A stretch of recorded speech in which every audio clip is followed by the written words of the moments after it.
mother dog, wounded and trembling in the frozen dark, drags herself through a snowstorm, her 3 newborn pups barely clinging to life beneath her shaking body. One of her legs is gone, torn away by the explosion that destroyed everything she ever knew.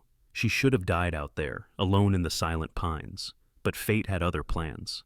Because on that same night, a broken man haunted by his own losses felt pulled toward the storm, as if something, or someone, refused to let these souls be forgotten.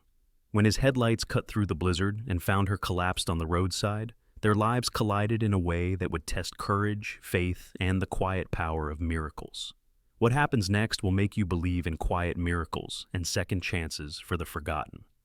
Before we begin, tell me where you are watching from. Drop your country in the comments below. And if you believe no child or animal should ever face fear alone, hit subscribe now and share this story with someone who needs hope. Flagstaff, Arizona, is wrapped in a quiet winter, gentle at first glance, yet carrying a depth that stirs something in the heart. The city rests at the base of the San Francisco peaks, where towering rows of ponderosa pines rise like dark sentinels against a sky painted in muted shades of violet and gray. A thin wind sweeps across the high desert, its breath sharp enough to bite through even thick denim, and every gust carries a faint, lingering whistle, as though the land still remembers every storm it has survived and refuses to bow to anyone. At this hour, just past midnight, the streets lie mostly empty, suspended in a silence so heavy it feels almost sacred. Warm homes glow behind frosted windows, families tucked safely behind pinewood walls. Yet one man continues moving along the edge of the city, wandering the boundary between civilization and wilderness, as if searching for something he lost long ago. Daniel Hart drove his aging silver Tacoma along a narrow road that curled between the forest, des firs, and the desert rim. The truck's headlights carved pale, trembling tunnels through drifting snow, catching the reflections of pine needles coated in frost. Daniel, now 40, carried the look of someone sculpted by long years of strain.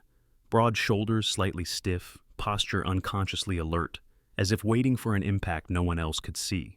His face was sharp around the edges, cheekbones angled, jaw strong, but shadowed by days of unshaved stubble. A small scar arched over his right eyebrow, a thin white reminder of a rescue mission that went catastrophically wrong. His hair, short and dark, held flecks of gray near the temples, a quiet acknowledgement of the weight he carried day after day. In the past, Daniel had been calm under pressure, the steady voice in the middle of chaos during his years in the Air Force Pararescue Unit. But losing his teammate Mark Rutledge in a miscalculated extraction had carved a wound too deep for time to soften. Nightmares, guilt, and a relentless replay of what he could have done differently haunted him until even silence felt unbearable. Now he lived alone in a wooden cabin north of Flagstaff, tucked away from neighbors, as if hiding himself from a world he no longer knew how to belong to. Tonight was one of the nights he couldn't sleep. They happened often. He'd thrown on a jacket, grabbed his keys, and let the road pull him into the cold. Sometimes the act of driving helped quiet the ghosts. Sometimes it just kept them far enough behind that he could breathe. But something felt different tonight, a tension woven through the quiet. Daniel sensed it the way animals sense a shift in weather, instinctively, unexplainably. The air tasted metallic, the kind of sharpness that hinted at change, like the first seconds before lightning strikes. He rounded a bend where the forest pressed tightly against the roadside, and suddenly something flashed, a faint, flickering light low to the ground. Daniel slowed, squinting through the snow. At first he thought it was a trick of the headlights or a shard of glass catching the moon, but then it moved, unsteadily, as if breathing. He eased the truck to the side of the road. The engine hummed softly as he stepped out, boots crunching into the snow. The wind pushed against him, threading icy fingers through the seams of his jacket. He moved toward the light, each step slow, cautious. As he drew closer, the shape became clear, then unmistakable. A German shepherd lay collapsed beside a leaning pine, her body half buried in a drift of powdery snow. Her fur, once likely thick and glossy, was singed in patches and matted with dirt and blood. Her ribs pressed visibly against her sides, every rise of her breath shallow and strained. And her left hind leg was gone entirely, replaced only by a healed but brutal scar where the limb had been torn away long ago. But what struck Daniel hardest wasn't the missing leg or the scorched harness she still wore, though that alone told a story of violence. It was her belly, swollen, heavy. She was pregnant, close to term, though her trembling frame barely had the strength to keep her upright. Strapped across her flank was a damaged tactical harness, its edges burned and frayed. A small, dying survival light blinked along the strap, an ember refusing to go out. Nestled within the melted fabric was something far worse.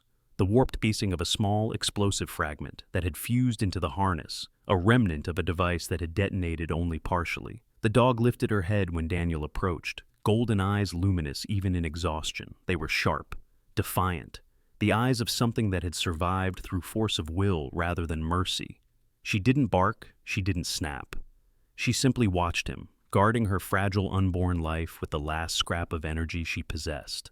Daniel felt his heartbeat hitch. He knelt slowly, hands empty and visible. "Easy," he murmured, voice low, steady. "I'm not here to hurt you." Closer now, he could see all the details, the streak of fading soot along her muzzle, the small tear in her right ear, the faint scars crisscrossing her ribs. She looked like a relic of battle, worn down but not defeated. The snow around her was tinged with blood, and every tremor in her muscles seemed like a silent prayer for strength she no longer had. Something old and familiar stirred inside Daniel, something he thought he'd buried, a sense of responsibility, of purpose. A memory flickered behind his eyes. Another German shepherd years ago, dust swirling around them, adrenaline pounding through him as the dog barked and smoke rose in the distance. He shut the memory away before it swallowed him. "You're a fighter," he whispered, and he meant it. The dog let out a soft rumble, not aggressive, but protective. She shifted her weight, curling more tightly around her belly despite the pain slicing through her frame. Daniel reached into his coat, withdrawing half a protein bar. He broke off a small piece and placed it gently on the snow between them. The dog hesitated, every muscle tensed, before she stretched her neck and accepted the offering. Her teeth brushed his fingers, warm despite the cold. That fragile contact sent something through him. Recognition, trust, or maybe a promise he hadn't yet spoken aloud. "You're okay," he said, almost to himself. "I've got you." The wind howled softly between the trees, as if acknowledging the shift in fate. Daniel removed his outer jacket and approached with slow, measured steps, careful not to startle her. She watched him, eyes never leaving his face. "I've got you, girl," he whispered again, quieter this time, a vow wrapped in breath. And under the broken winds of Flagstaff, two wounded lives crossed paths, and neither would ever be the same. Daniel carried the wounded shepherd into his cabin, as though holding the last fragile ember of a dying world. The wind slammed against the wood-planked walls, rattling the old window frames, as if demanding entry, but the interior remained dim, warm, and still. The faint glow of the stone hearth cast soft amber arcs across the room, revealing shelves cluttered with gear from a life he no longer lived. Medic kits, climbing harnesses, a half-broken radio, and a folded flag he kept tucked away but never forgotten. He laid the dog carefully on a wool blanket he had spread near the fire, his movements deliberate and controlled. She was lighter than he expected, a sign of prolonged hardship, and the missing leg made her posture awkward, her body shifting instinctively to shield her swollen abdomen. Her breathing was shallow and labored, each exhale a soft hiss of pain. Daniel crouched beside her, brushing flecks of snow from her fur. The scent of smoke and winter clung to her, mixed with something metallic. Blood, faint but present. "You're safe," he murmured, though the words sounded more like a reassurance to himself than to her. The dog lifted her head weakly, eyes catching the firelight. He had never seen eyes like hers, deep gold with darker rings near the edges, like smoldering embers refusing to die. This close, he also noticed the details he'd missed on the roadside, small scars tracing along her ribs, patches of fur thinned from burns, and a faint tattoo on the inside of her ear, a code, military. It sank in even deeper now. She wasn't a stray, she was a survivor, a trained one, and yet, she trembled with exhaustion, her body stretched to its limits. Daniel opened a first aid kit and pulled out antiseptic wipes, tweezers, and clean bandages. The embedded explosive fragment remained the most dangerous issue, fused into her harness, burned into the strap. Removing it recklessly could kill her. He forced himself to focus on what he could fix. He cleaned what wounds he safely could, starting with a gash along her shoulder. She tensed at the first touch, her muscles coiling like a bowstring, but she did not snap. Somewhere inside her, trust had begun to take root, though still fragile. Good girl, he whispered. Just hang on. When he pressed antiseptic onto the burn marks along her side, she let out a low groan, but her gaze never left his. Outside, snow continued to fall in soft, relentless waves. The storm thickened the air with a deepening silence, as though the world itself held its breath. Hours passed. Daniel worked patiently, washing blood from her fur, stabilizing her breathing, placing warm towels around her to raise her temperature. He placed a bowl of water near her, which she nudged but did not drink. Her belly tightened often, her breath shortening into sharp gasps. At first, he thought it was pain, until instinct told him otherwise. She wasn't just hurt, she was close to labor. A sudden, sharp whimper escaped her throat. Daniel froze. Oh, God. His training had involved medical emergencies of many kinds. Gunshot wounds, fractures, burns. But helping deliver puppies in the midst of trauma had never been listed in a field manual. Still, he recognized the signs. Her abdomen trembled, her breathing shifted into rhythmic waves, and her eyes, those blazing gold eyes, flicked toward him in a silent plea, or maybe just acknowledgement. "I'm here," he said softly, pulling the blanket closer around her. "We'll get through this." The fire crackled behind him, filling the cabin with steady warmth as her body tightened again. Minutes stretched in painful increments. Snow piled higher outside the windows. The storm's howl blended with the dog's labored breathing. Then, finally, a small shape slid gently from beneath her, covered in membrane. Daniel used clean cloth to wipe the tiny creature's nose and mouth. A faint squeak broke through the tense air. The shepherd let out a tremulous sigh and instinctively curled around the newborn. Daniel paused only long enough to catch his breath before she pushed again. More minutes crawled by before the second pup arrived, larger, darker, squirming with more strength. Daniel guided it gently toward its mother. She responded with a soft nuzzle, licking it clean, and then a final contraction rippled through her tired frame. The third pup came smaller than the others, fragile, its breathing shallow. Daniel rubbed its sides with careful pressure until it let out a weak but unmistakable cry. He released a breath he hadn't realized he'd been holding. 3 lives. 3 impossibly delicate lives, born into a storm and held together by a mother who should not have survived this long. He sat back on his heels, watching the newborns wriggle toward warmth beneath her chest. The mother's eyelids drooped with exhaustion, but her gaze remained lucid, vigilant, protective. Daniel felt a pull in his chest, a mixture of awe and something softer, a warmth he hadn't felt in years. "You did it," he whispered. "You're incredible." The dog let out a low, tired rumble as if acknowledging him. He reached out slowly, placing a hand against her head. Her fur was coarse but warm now, her breathing steadier despite her pain. For the first time since he found her, she allowed her head to rest fully against his palm. Hours later, the storm had eased, leaving only gentle drifts tapping lightly against the windows. The cabin glowed in the dim light of the fading fire. Daniel brewed weak tea for himself, though he didn't drink much. His focus remained on the mother and her pups. They slept close, tiny bodies rising and falling in unison. The smallest one, barely the length of Daniel's hand, made soft murmurs as it nuzzled for milk. He watched them for a long time, feeling the silent shift inside him continue to unfold. He wasn't sure why he felt so responsible for them already. Maybe because the dog reminded him of himself, broken, stitched back together by will alone, still standing despite everything. Maybe because her trust felt like a fragile gift, something he had not earned but could lose if he faltered even once.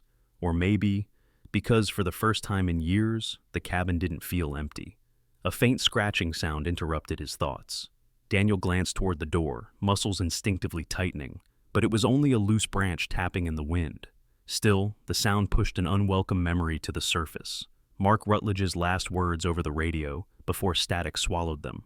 Daniel inhaled sharply and forced himself back to the present. The dog lifted her head slightly, sensing the shift in him as though she were reading his heartbeat. "It's okay," he whispered to her. "We're all right." She lowered her head again, satisfied. Daniel settled beside her on the wooden floor, back against an old trunk, eyes fixed on the fire. Warmth seeped through his bones. The weight inside his chest, the one that had been carved into him by guilt and silence, felt different tonight. Lighter. Not gone, but no longer crushing. He wasn't sure what tomorrow would bring, whether she would survive the aftermath of her wounds, whether the pups would thrive, whether this fragile moment of peace would last. But for now, in the small cabin at the edge of the forest, surrounded by 3 new heartbeats and the steady breath of a warrior mother, Daniel allowed himself something he hadn't felt in years: hope. Outside, the snow settled into untouched blankets beneath the ponderosa pines. Inside, Daniel whispered softly to the resting dog, "You're safe now. All of you." The fire crackled, steady and warm, as though agreeing. Morning crept into the cabin slowly, as though unsure it belonged there. A pale beam of light slipped through the frosted window, scattering across the wooden floor, and settling softly on the mother shepherd and her 3 fragile pups curled tightly against her side. Daniel woke in the armchair he had fallen asleep in, his neck stiff and his back aching from the awkward angle. But the moment he saw the 4 sleeping figures near the hearth, something inside him loosened. For years he had awakened to emptiness, silence, and the cold feeling that life had quietly passed him by. Now, there were warm breaths filling the room. Life existed here again. He stretched cautiously, careful not to disturb the new family. The fire had burned low in the night, so he added 2 logs, coaxing the flames back to life. The crackling warmth soon filled the cabin, and Serafina, the name he hadn't yet spoken aloud but already felt, lifted her head. Her golden eyes were clearer today. Exhausted, yes, but conscious in a way that spoke of a returning strength. She observed him intently, not with fear, but with a kind of watchful intelligence that held its own weight. "Morning," Daniel murmured. The dog blinked once, slowly, acknowledging him.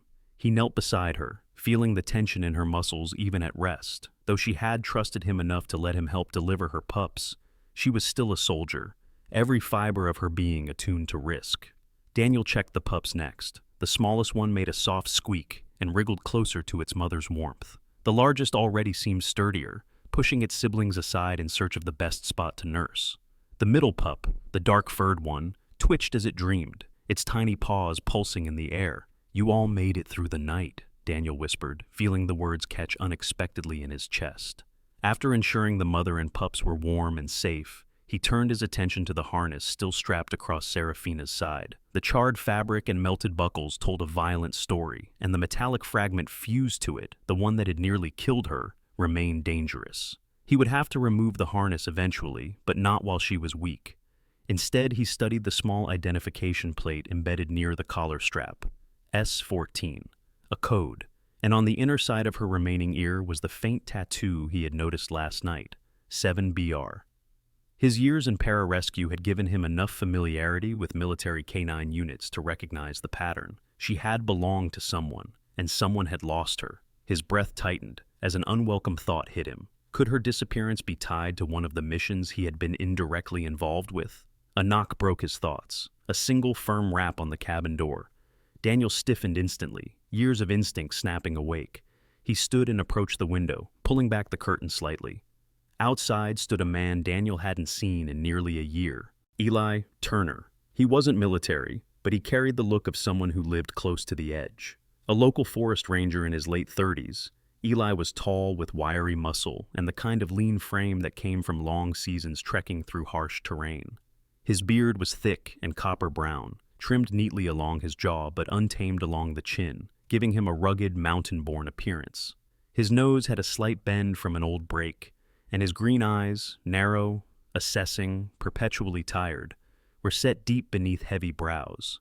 Eli was respected in the community for being dependable, though his past held its shadows. His younger brother, a firefighter, had died in a cabin blaze 3 years earlier due to a structural collapse.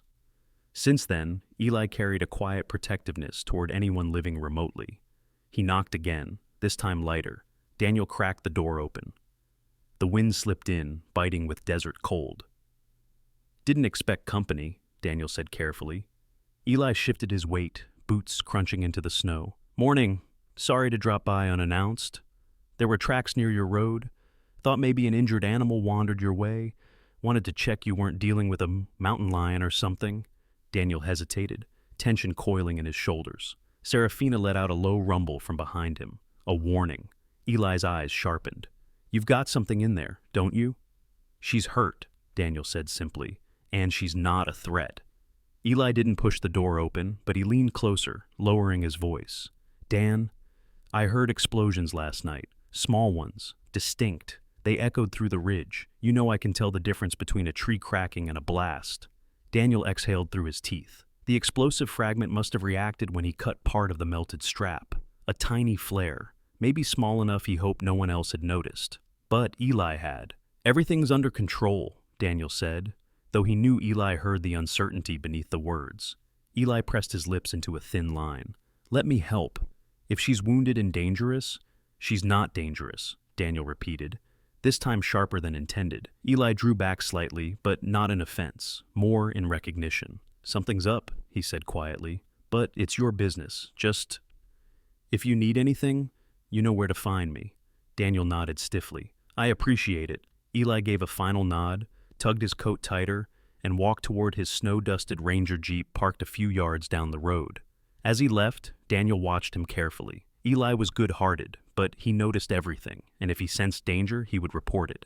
Daniel closed the door and turned back to the shepherd, whose eyes were fixed on him. We're okay, he assured her, but her steady, unblinking stare told him she wasn't convinced, and neither was he. He checked her again, lifting part of the harness to examine the fused shrapnel. The device had been scorched almost beyond recognition, but not enough to erase its origin entirely. He noticed numbers etched faintly into the metal, a manufacturer code, one he had seen before. His stomach dropped. Memories he had spent years burying surged back. Missions in desert heat, the dull thud of explosions beneath sand, smoke rising like black ghosts. He sat back heavily, palms pressing into his knees. Where did you come from? He whispered. As if answering, Serafina shifted her weight, revealing a subtle indentation on the harness he hadn't noticed before, an imprint of a human handprint smeared in dried dirt and ash. Not hers. Someone's last act before she ran. Daniel stared at it long enough for the room to feel smaller. He needed answers, and to get answers, he needed to know exactly how badly she was injured. He stepped outside, gathered a bucket of fresh snow for water, and returned just as the pups began to stir. Their tiny squeaks echoed softly, filling the cabin with delicate life. Serafina nudged each one into position for feeding. Daniel found himself smiling faintly, a rare, unguarded moment. Hours passed, the warmth of the fire chasing the winter cold from the corners of the room. Daniel brewed tea, the steam rising like thin ghosts toward the rafters. He sat on the floor again, watching the family breathe in small, synchronized motions. And beneath all the uncertainty, a truth settled quietly in him. He was responsible for them now. The thought scared him almost as much as it steadied him. Outside, the storm had calmed, leaving the world blanketed and still. Inside, the shepherd's breathing softened, steady and deep. Daniel reached out and let his hand rest briefly on her side. You've seen things, he murmured. Things like me. She didn't respond, not physically, but her eyes held his, unwavering, and something passed between them. Not an understanding, not yet, but the beginning of one. And in that quiet cabin, with snow buried deep around the pines and 3 new heartbeats warming the room, the past's shadows felt a little less heavy. Snowfall had settled into a muffled stillness by the next morning, blanketing the pine forest in a white hush that made the world outside Daniel's cabin feel distant, almost unreal. Inside, however, everything felt painfully vivid. The fire crackled in uneven bursts, its shadows stretching across the floor like restless spirits. Serafina lay near the hearth, her breathing steadier today, her 3 pups nestled tightly against her belly.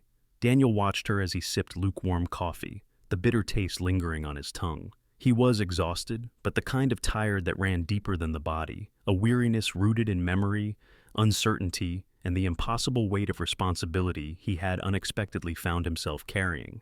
He set the mug down and reached for the damaged harness he had removed earlier, careful not to disturb the explosive fragment still embedded in one half-melted strap. He laid the harness on the table, its edges stiff with dried mud and soot, and began examining it under the dim glow of the old desk lamp. The fabric had been burned through in several places, but the main structure remained intact.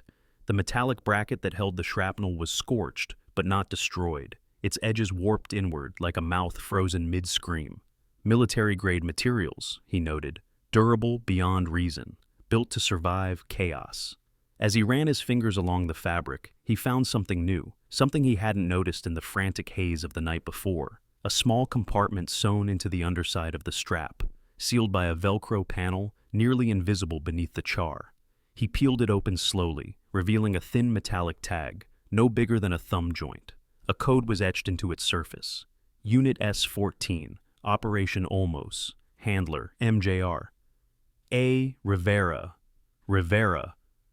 The name hit him like a hammer. Julian Rivera had been a major in a specialized canine bomb detection unit. He was stocky, deeply tanned, with a graying beard like steel wool and a voice roughened by a lifetime of barking orders and chain-smoking cheap cigars. Rivera had been the kind of man carved from iron, hands firm, stance rigid, the sort who stood like a brick wall even in desert storms. Daniel had met him only once, years ago, during a joint training operation in Nevada. The major had a reputation: brilliant with dogs, brutal with incompetent recruits, and fiercely protective of his unit. And he had gone missing in action nearly a year earlier. No survivors recovered, no remains identified, no dogs found. Serafina shifted on the blanket, letting out a low groan. Daniel turned, his brows drawing together. "Is that you telling me this means something?" She held his gaze as though she understood far more than a normal dog should. Perhaps she did. Dogs like her were trained for more than obedience. They were trained for intuition, for reading emotional landscapes, for stepping into chaos without hesitation. Her pups stirred, squeaking softly. The smallest one wriggled closer into the crook of her remaining hind leg. Daniel stood and moved to kneel beside her. "Rivera was your handler," he murmured. "You were with him when everything went to hell, weren't you?" Serafina blinked slowly, her breath warming the air between them. Outside, a sudden gust of wind rattled the window frame. Daniel glanced toward it, instinctively on guard. He rose and pulled the curtain aside. A figure trudged through the snow toward the cabin, someone Daniel had never seen before. He tensed. The man was tall and slim, with a runner's build, wearing a heavy brown parka with a fur-lined hood. His steps were steady despite the snowdrifts, and he carried a messenger-style bag slung across his torso. As he drew closer, Daniel saw more details. A face pale from cold, clean-shaven, but with prominent cheekbones, sharp angles that hinted at both discipline and a serious nature. His hair, dark and cropped close, peeked just beneath the hood. When he reached the porch, he paused before knocking, brushing snow off his gloves. The knock was firm, measured, neither timid nor aggressive. Daniel opened the door halfway. Cold air rushed in. "Can I help you?" The man offered a tight, polite smile. "Morning. Name's Dr. Samuel Kerr." His voice was calm, but with a clipped precision, someone trained to speak clearly, efficiently. "I'm a veterinarian. The ranger station said you might have found an injured dog near the forest road." Daniel's chest tightened. Eli Turner, of course. Eli had noticed everything yesterday. He hadn't said a word about calling help, but concern must have prompted him to notify the nearest resource. Dr. Kerr continued, adjusting the strap of his bag. He was in his mid-40s, Daniel guessed, with faint creases around his eyes, signs of someone who worked long hours and took his job seriously. His posture was straight, almost military, though his expression carried a gentler weight. Eli said it looked serious. He mentioned burn marks, possibly shrapnel injuries. Daniel hesitated, glancing briefly towards Serafina. "She's stable now. I've handled initial care." Kerr's gaze sharpened. "I'd still like to take a look. Dogs don't come through these parts on their own this time of year, and certainly not wounded." Daniel considered the situation. Kerr didn't seem suspicious, only concerned in a professional, earnest way. But the harness, the code, Rivera... Serafina wasn't just a wounded stray. Letting the wrong person get too close could endanger her, and the pups, but refusing could create questions that might become bigger problems later. Daniel stepped aside reluctantly. "Come in." Kerr nodded once and entered, stomping snow off his boots. Inside the warmth, his features softened slightly, though his eyes remained keen as they swept across the room, registering details the way a trained observer might. The injured dog, the pups, the medical supplies on the table. "She's just given birth?" "Last night." Kerr exhaled, impressed. "On 3 legs. She must be incredibly resilient." Daniel watched him kneel beside Serafina. She tensed, but did not growl, her ears twitching. Kerr extended a hand slowly, letting her sniff. "Hey there," he murmured, voice warm now. "You're a tough one." He checked her temperature, hydration, and pulse with practiced efficiency. His brows furrowed slightly when he examined the burn marks. "These aren't from a wildfire," he said quietly, "nor an accident. They're directional, controlled, like an explosive." Daniel felt heat creep up his spine. You've seen that kind of wound before? Kerr nodded grimly. Spent 5 years volunteering with a rescue group for retired military dogs. Injuries like these aren't common, but they happen when things go sideways. He looked up at Daniel. Where exactly did you find her? Daniel weighed his words. The truth was too complicated. The lie felt wrong. He settled for the space in between. In the woods, she collapsed as I approached. Kerr didn't push further, but something in his eyes sharpened. She needs rest, warmth, and a few days before we even think about removing that harness. I can come back tomorrow with antibiotics and formula in case she struggles to feed all 3. Thank you, Daniel said, and he meant it. Kerr stood, slinging his bag back over his shoulder. Eli was right to send me. This dog shouldn't be alive. Whatever she went through, she fought hard to get here. Daniel accompanied him to the door. Kerr paused before stepping outside. Take care of her, he said softly, almost reverently. Dogs like her don't come around twice. When the door closed and Kerr's figure disappeared into the drifting white, Daniel turned back to Serafina. He knelt beside her again, placing a tentative hand on her side. You survived Rivera's last mission, he whispered, and now you're here. Why? She shifted, the slightest pressure meeting his touch, as though grounding him. The pups nestled closer, soft murmurs rising from their tiny bodies. The world outside was cold, uncertain, dangerous. But here, in the warmth of the cabin, surrounded by 3 new lives and the quiet presence of a warrior mother, Daniel felt the first threads of connection binding them all together. And somewhere deep inside him, the past stirred, shifting from a shadow into a question he could no longer ignore. The day after Dr. Kerr's visit, the sky over Flagstaff thickened into a low gray sheet that smothered the morning light. Snow no longer drifted gently, but fell in heavy flakes that clung to tree branches and blurred the forest outline in a cold haze. Inside Daniel's cabin, warmth from the fire wove through the scent of pine resin and boiled water, creating a fragile bubble of safety he knew could not last long. Serafina lay near the hearth, her breathing steadier now, her pups nursing quietly. Daniel moved around the cabin with an unusual mixture of vigilance and restlessness, unable to shake the feeling that the world outside was drawing close with questions he was not ready to answer. He sat at the table again, studying the metallic tag from the harness. Rivera's name echoed in his mind. It had been more than a year since the Major's unit went dark. Official reports had been vague. Operational failure, no viable communication, presumed casualties. Daniel had read the notices the same week he buried Mark, though he hadn't known then that the 2 losses would entangle in the years to come. Why you? He murmured, tracing a thumb along the etched letters. Why survive when he didn't? Serafina shifted, lifting her head as though sensing tension coil through him. Her eyes were sharper today, more aware.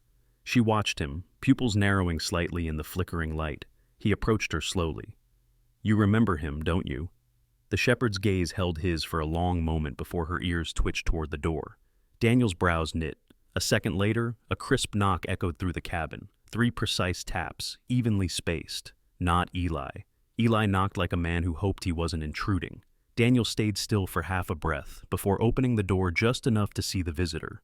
A woman stood on his porch, bundled in a dark navy coat that reached her knees. Snow gathered on the shoulders like scattered salt. Her posture was upright, almost formal, with her gloved hands clasped in front of her. She looked to be in her late 30s, with auburn hair pulled into a low, neat bun at the nape of her neck. Her skin was pale, framed by a pair of rectangular glasses that gave her sharp green eyes an analytical, almost unyielding appearance. "Mr. Hart?" she asked, her voice smooth but carrying an authoritative undertone. "Yes?" "I'm Claire Donovan," she said, offering a small nod. "I work with the Northern Research Canine Registry. We monitor sightings and recoveries of service dogs across several counties." Something tightened in Daniel's gut. She continued. "I'm following up on a report. A ranger named Eli Turner mentioned you found an injured shepherd. May I come in?" Claire's demeanor was calm but not warm. Her gaze flicked past him, as though assessing the space without even entering it. Daniel's instincts pulsed sharply. "She's fine," he said carefully. "Under care." Claire studied him. She had the composed patience of someone accustomed to extracting information with time rather than force. "May I see her? Injured service animals fall under our jurisdiction." "She's nursing newborn pups," Daniel said, keeping his voice steady. Claire's brows lifted a millimeter. "Pups?" He held her gaze. "3 of them. Claire's lips tightened into a thoughtful line. Mr. Hart, dogs with active military identification are legally required to be inspected. If she is indeed what we believe she might be, there are protocols. Protocols. Daniel hated the word. It tasted like cold metal and bureaucratic chains. Serafina growled softly from near the fire, low enough Claire couldn't hear, but deep enough that Daniel felt the rumble through the floorboards. She's resting, he repeated. You can come back another time. Claire exhaled softly, her breath a brief cloud in the winter air. I understand your concern, but I only need a visual confirmation.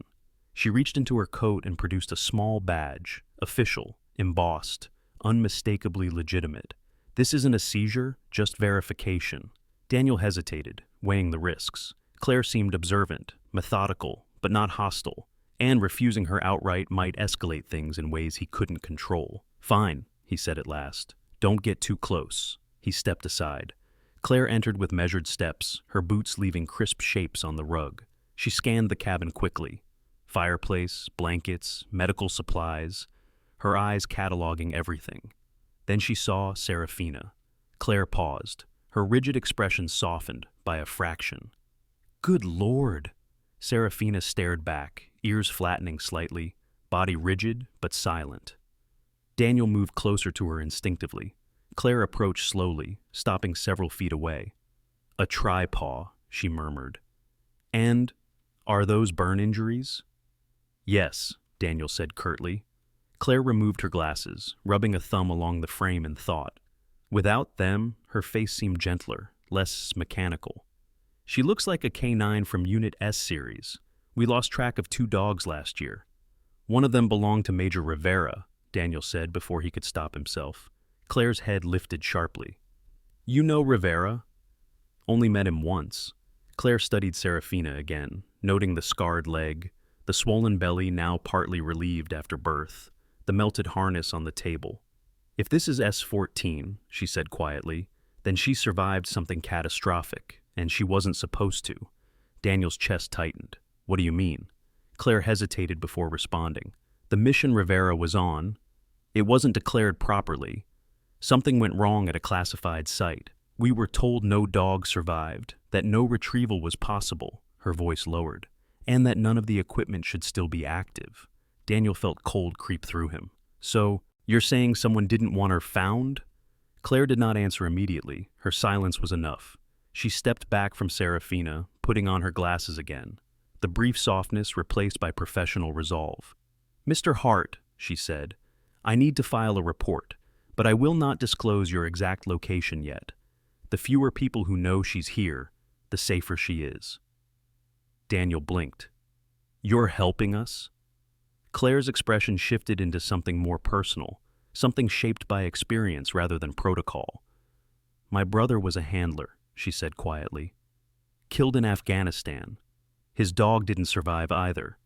I'm not in the business of tearing apart the only family a service dog has left. A beat of silence passed between them.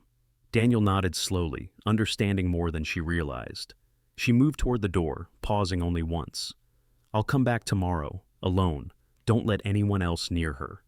Then she stepped outside into the thick snowfall, disappearing into the white, as though swallowed by the storm. Daniel closed the door, leaning his forehead against the wood.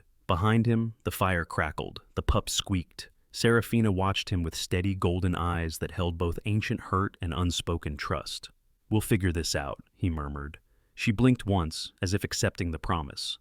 Claire Donovan's departure left a stillness in the cabin that felt heavier than the winter storm outside. Snow piled against the window panes in thick white ridges, climbing higher with each hour, until the forest beyond blurred into a shapeless gray mass. Daniel moved through the cabin with restless energy, pacing from table to hearth, from harness to window, unable to stay still long enough to settle his thoughts. Serafina watched him with quiet vigilance, lifting her head whenever he passed, her golden eyes following him with a mix of wariness and unspoken understanding. The pup slept against her belly in a warm cluster of soft fur and tiny breaths, unaware of the currents shifting around them. Daniel finally forced himself to sit at the table. The metallic tag lay there, its etched letters catching the glow of the lamp. Operation Olmos, Unit S-14. Handler, EEMJR, A. Rivera. He twirled the tag between his fingers. Rivera's face, stern, unyielding, eyes like flint, rose from memory.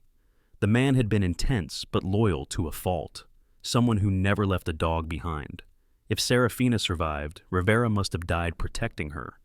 But that didn't explain why she fled, why she carried shrapnel, why her harness bore marks not only of fire, but of deliberate tampering. Something hadn't just gone wrong during that operation. Something had been engineered to go wrong. The realization tightened around Daniel's ribs. A sudden knock jolted him. This one was harsher than Claire's, 3 hard, heavy raps that echoed through the timber walls. Serafina tensed immediately, her body rising into a half-crouch, despite exhaustion. Daniel motioned for her to stay down, then approached the door slowly, muscles taut. When he opened it, the wind shoved flakes of ice into the cabin, but the cold wasn't what made Daniel stiffen. A tall man stood on his porch, snow crusting his dark bomber jacket. His build was solid, powerful, broad shoulders tapering into a thick torso, the kind that came from decades of physical labor or combat. He had a rugged face, the jaw covered in coarse black stubble, his skin weathered by sun and time. Yet his eyes were what held Daniel still, steel gray, sharp, restless, scanning everything with predatory instinct. "You Daniel Hart?" the man asked, voice deep and gravelly. Daniel didn't answer immediately, studying him. The stranger continued, "Name's Warren Slate. I work private security out of Phoenix."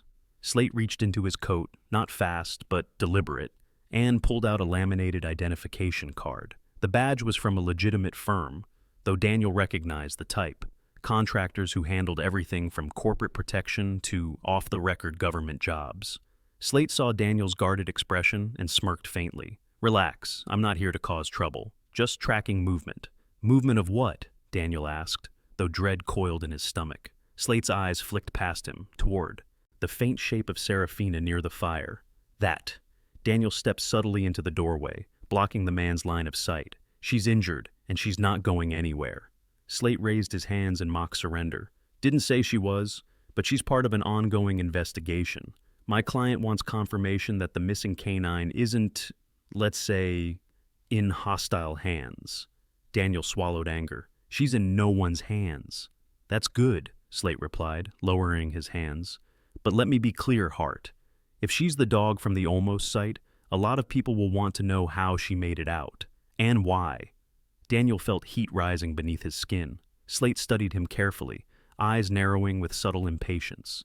He was the sort of man who never accepted silence as an answer. "Look," Slate continued, tone shifting into something almost conversational. "I'm not the enemy. Rivera was a good guy. I worked with him years ago, overseas. If his dog survived..." He shook his head once, jaw clenching. "I just want to know what happened." Daniel considered him again. Slate's appearance was rough, unpolished. His beard grew uneven along his jawline, the left side thicker than the right. His black hair, streaked faintly with gray, was cut short but poorly maintained, like a man who had more important problems than grooming. Everything about him suggested someone who lived on the line between danger and necessity. A man who did the wrong things for the right reasons, or the right things for the wrong ones. Slate's voice softened. "Can I come in? I'm freezing my ass off out here." "No," Daniel said. Slate blinked, scoffing lightly. "Okay, fair enough. Then maybe you can answer a few questions right here." "No," Daniel repeated. Slate's jaw ticked once, irritation tightening his expression. "Hart, I'm trying to help." "By showing up unannounced to a cabin no one is supposed to know about?" Slate didn't speak for a moment, then he sighed, pulling his jacket tighter around him. "Claire Donovan contacted me." Daniel's pulse spiked. Slate nodded, reading the reaction with ease. "She's a friend, good one too, but she's in a dangerous position. Her superiors don't want S-14 turning up alive. Dead dogs don't threaten reports." Daniel's stomach churned. Slate added, voice low, "Claire told me not to reveal she talked to me, so let's keep that between us." The snow punched sideways in the wind, swirling across the porch. Inside, Serafina growled, a low rumble vibrating the floor. Slate's expression softened when he heard it.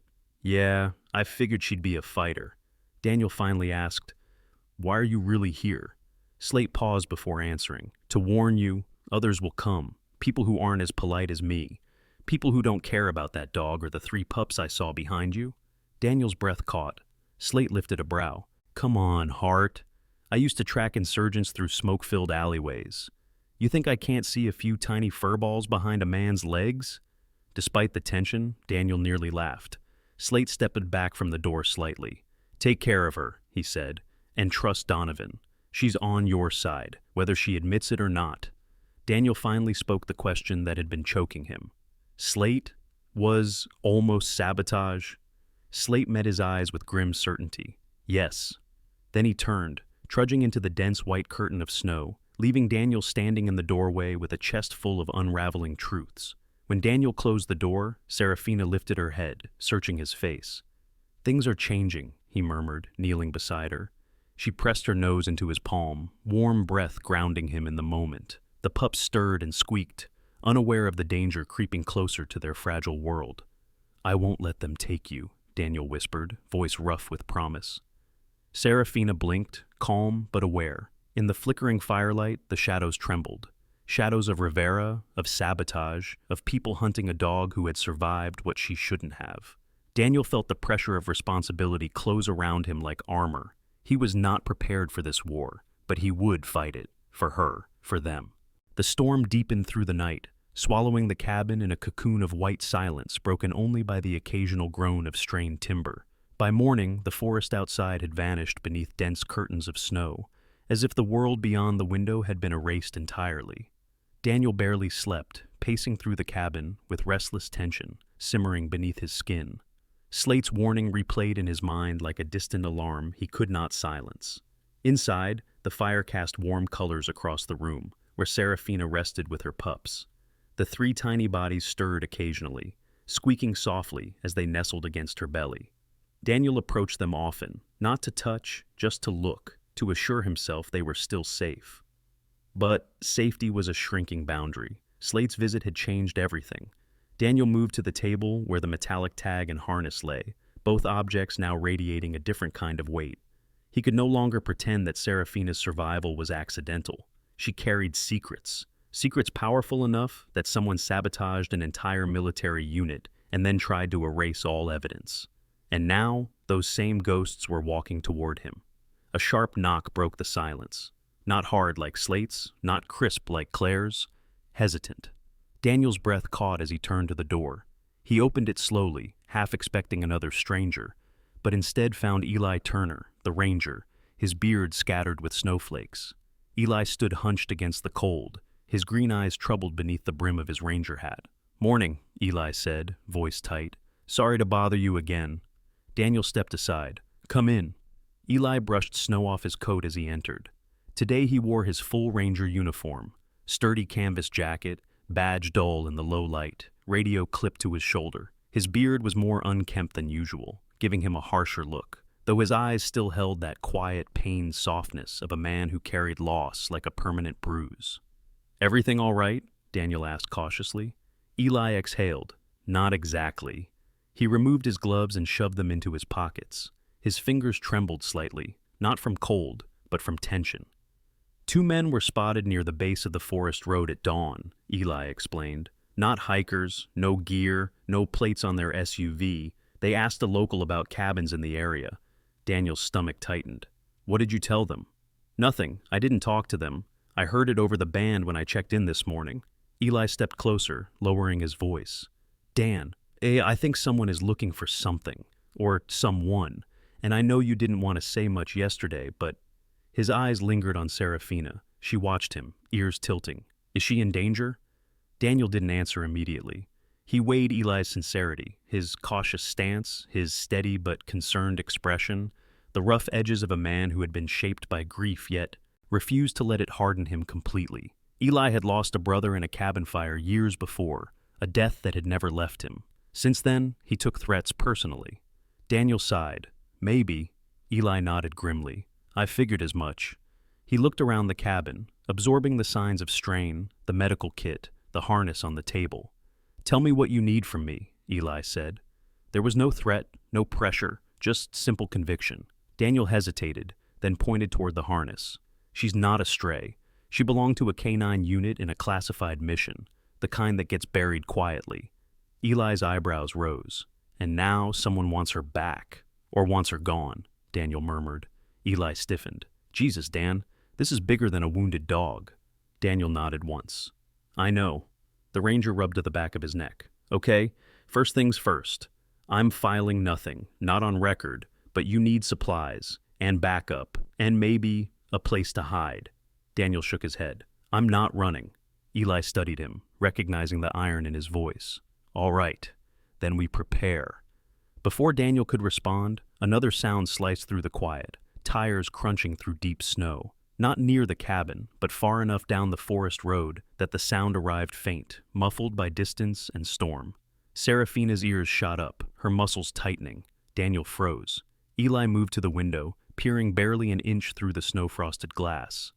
Black SUV, Eli whispered. Same description from earlier. Daniel's pulse pounded. How close? Half a mile? Maybe less. Eli stepped back from the window, jaw tight. They're moving slow. They're looking for a specific turnoff. Daniel considered the terrain. Dense pine cover, a narrow road nearly invisible unless you knew where to look. His cabin wasn't marked on most maps, but determined men could find anything with patience. How many in the vehicle? 2, maybe 3. Eli swallowed. Dan, this might get bad. Daniel steadied himself with a long breath. Seraphina rose on trembling limbs, pulling her pups closer with her muzzle, eyes sharp and alert, protective, a soldier still. We won't let anything happen to them, Daniel said. The ranger's expression hardened with resolve. Give me 10 minutes. For what? To mislead them. Eli unplugged his radio and tucked it into his coat. I'll make sure they think you're deeper into the forest or miles down the ridge, but you've got to be ready if they double back. Daniel nodded, clasping Eli's shoulder. Thank you. Eli's lips twitched into a rough, brief smile. Don't thank me yet. He left the cabin, vanishing into the curtain of white like a ghost stepping between worlds. Daniel moved quickly then, checking windows, grabbing tools, securing loose items. He wasn't preparing for a fight, but for protection. The kind of protection that demanded clarity, calm, and determination. The steps he hadn't taken since his military days now came back by instinct. Seraphina watched him, following his movements with steady golden eyes. He kneeled beside her. They're here for what you know, he whispered, or what you survived. She nudged his hand with her nose. The pups squirmed beneath her, sensing their mother's tension. Daniel stroked her head gently. We're not losing anyone today. Minutes trickled by, each one stretched tight with anticipation. Then the distant sound of an engine accelerated slightly. Eli's plan working as he lured them farther from the cabin. Daniel exhaled in relief, but the relief didn't last. A sudden crunch of snow snapped through the air behind the cabin, closer, sharper, impossibly near. Someone had approached from the woods, on foot. Daniel spun toward the back door, muscles clenched. A silhouette moved outside, slow, calculating, the shape of a man accustomed to moving silently. He reached for the nearest tool, a heavy iron rod used for stoking the fire, and positioned himself between Seraphina and the door. A gentle knock. Then a voice. Hart, it's Slate. Open up. Daniel froze. Slate? But he had left hours ago, heading into the storm. Daniel opened the door cautiously. Warren Slate stood there, covered in snow, his bomber jacket weighed down with frost. He looked exhausted, breath steaming heavily, beard coated with ice crystals. His steel-gray eyes held a seriousness that cut through everything else. We need to move, Slate said. No smirk, no sarcasm, just urgency. They've split up. One group followed the ranger, another came through the woods. Daniel glanced past him into the tree line, shadowy figures shifting between branches, dark coats blending into the winter gloom. Slate stepped inside and shut the door. Hart, he said, voice grave, this isn't a search party anymore. This is retrieval. Seraphina growled deeply, every inch of her bristling. Slate nodded at her. Yeah, girl, I know. You remember what they did. He turned to Daniel. We protect her, but you need to decide right now. Do you want to stand your ground or vanish before they close in? Daniel inhaled slowly. His breath trembled. The fire flickered. The pups whimpered. Outside, the hunters were coming. And inside, 3 fragile lives depended on him choosing right. He met Slate's eyes. Steel met steel. We stay, Daniel said. Seraphina rested her head against his hand, calm and resolute, as though she had been waiting for those words. Slate's warning hung in the air like cold metal. The cabin felt smaller suddenly, its wooden walls echoing the truth that danger pressed in from every direction. Outside, snow swirled in erratic patterns, the storm thickening as dusk bled into the treetops. The hunters were close. Daniel felt each breath sharpen his lungs. Beside him, Serafina crouched low, body tense despite her exhaustion, her single hind leg bracing her as if she still stood on four. Her pups whimpered faintly, sensing the tremor that rippled through the room.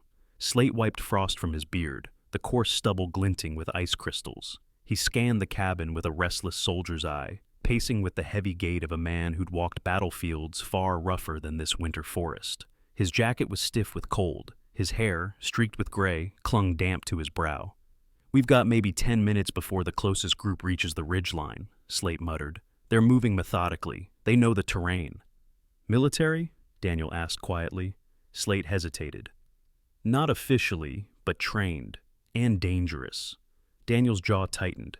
He looked to Serafina, who watched them with steady golden eyes. Her breathing was shallow. She was still recovering from birth and injury, yet her presence was sharp, aware. She shifted her pups gently beneath her chest, tucking them into her warmth. "We need a plan," Daniel said. Slate gave a dry laugh. "Plans? Hart, this isn't a chessboard. This is survival, and surviving means staying unpredictable.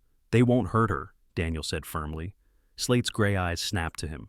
"That's not up to intention. That's up to leverage."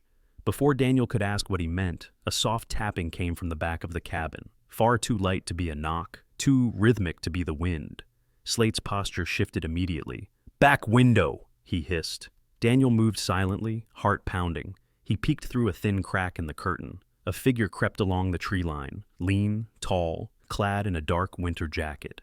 The man advanced with calculated precision, his steps nearly silent across the frost. Daniel watched him raise a pair of binoculars, scanning the cabin. The man's face was narrow, sharp-cheeked, with long, dark hair slicked back beneath a black beanie. A thin scar cut across his jaw like a cruel underline. His movements were smooth, economical, the kind honed by experience. A professional. Slate joined him at the window. "That's Cassian Holt," Slate whispered grimly. "Mercenary. Ex-Special Forces. No moral compass left, if he ever had one. He works for whoever pays the most." "And who's paying him now?" "Someone who wants your dog erased." Inside, Serafina growled, low and primal. Daniel turned toward her. She stared at the back wall, ears pinned flat, body rigid. Slate nodded. "Yeah, she remembers him." Daniel swallowed hard. "What do we do?" Slate stepped away from the window. "You get the mother and pups into the crawl space beneath the floor. They'll freeze. Not with blankets, not for a few hours." Daniel bristled, but knew Slate was right. The crawl space beneath the cabin stayed insulated by the earth. It was tight, dark, but safer than facing Cassian. "And you?" Daniel asked. Slate smirked, a sharp tilt of the lips. "I'll buy you time. I've danced with worse." Daniel wanted to argue, but Slate's stance held his words in place. Slate knelt and reached beneath the couch, pulling out a compact tactical knife, his own, no doubt hidden earlier. "Hart," he said, tone shifting, softer and anchored with an unexpected sincerity. "You're a good man. The kind that doesn't run. Don't let that become your downfall." Daniel met his gaze. "You don't have to do this alone." "Sure," Slate muttered, "but it'd be easier if one of us didn't have 3 newborns to protect." Not wasting another second, Daniel hurried to gather blankets and gently lift Serafina. She resisted at first, unwilling to leave sight of Slate or the door, but Daniel whispered softly to her, a steady reassurance. "I'll take care of you. I promise." Her breathing steadied. She allowed him to carry her carefully to the trapdoor beneath the rug. Slate stood guard, ears tuned to distant sounds only he seemed able to distinguish. "Go," he urged. Daniel lowered Serafina into the crawl space, then the pups, then blankets. The cavity was dark, smelling of earth and old timber, but warm enough. Serafina shuffled into a protective position, curling around her babies. Daniel squeezed her muzzle gently. "Stay quiet. I'll be right here." She blinked once, her eyes glowing softly in the dark. Slate reached out a hand. "Hart, now!" Daniel rose and shut the trapdoor just as another crunch of snow sounded from outside. Closer now, approaching the front porch. Slate motioned Daniel behind a support beam. They waited. The cabin's wooden boards groaned faintly under the weight of winter.